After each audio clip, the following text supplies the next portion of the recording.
There's a new prancing horse in town, Melbourne that is, and it's fair to say that this Ferrari is like no other, just as they intended. You see, this car marks a new era for the House of Maranello, and it's new in the family of Grand Tourers. Am I getting you excited yet? Maybe if I show you the car, it'll get you there. This is the Ferrari Roma.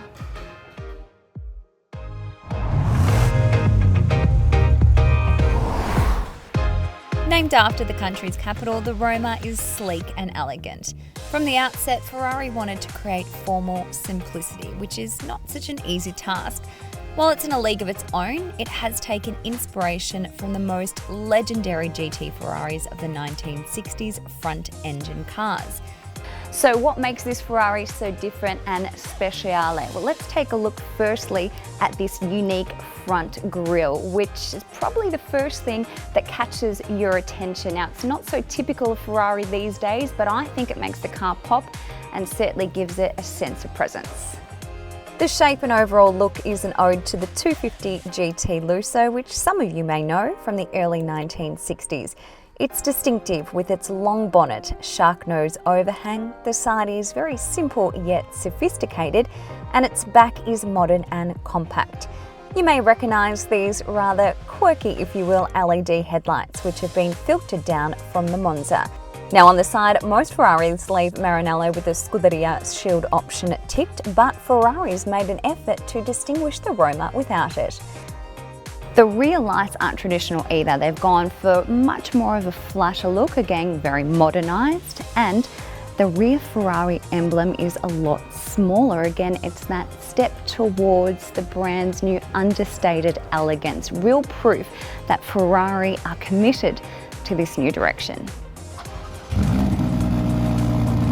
Who doesn't love that sound of a Ferrari 3.9 litre turbo V8 engine? It has a front mid-engine rear-wheel drive layout, and this time round they've gone one step further.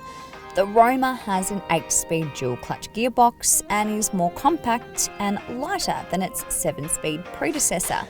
The Ferrari makes 456 kilowatts and 760 newton meters, and it's claimed to go from 0 to 100 in 3.4 seconds and has a top speed of 320 kilometers per hour. As soon as you open up the door of a Ferrari, you are welcomed with pure luxury. Now, the Roma itself is modern and jam-packed with high-tech features. In terms of the driving experience and comfort, they really have thought of everything. The concept was simple. The designers wanted to create two separate cells, one for the driver and another for the passenger, to give a dual cockpit feel. The interior, as expected, looks opulent with a mixture of carbon fibre, Alcantara, chromed aluminium and full-grain Frau leather.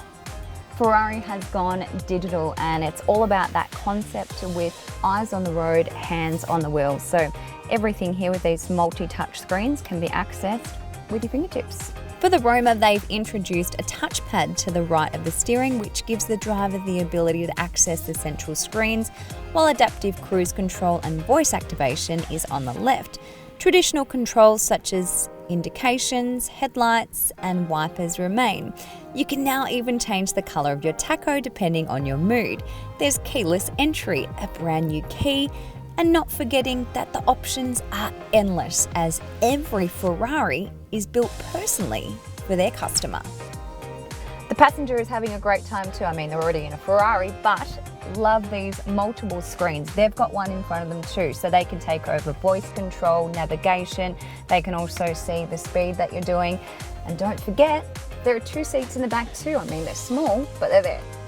So there you have it, the Ferrari Roma. Now in Melbourne, I'm used to wait times, but just like a lot of Ferraris, this product is generating a wait list of its own. Now I'll be driving this on CarAdvice very soon. Until then, I'll take the Ferrari Roma luggage and keep it as a memento.